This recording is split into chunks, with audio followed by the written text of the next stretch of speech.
هذا فحل كفالة عامة. هذا فحل ما شاء الله عليه شغل جنيه، كفالة عامة. السن رباع طالع قحم، السنة طالع قحم يعني ما شاء الله عليه. هذا الفحل شغل جنيه ما شاء الله. فر لي والله. ايه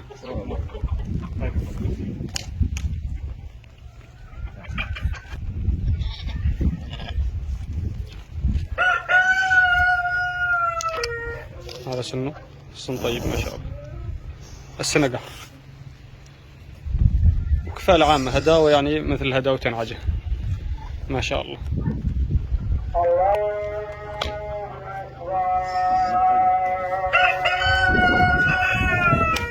من ناحية خشانة، هاي خشانته بحرف عجة، هاي عجة وسطية يعني، هو خشن ما شاء الله عليه.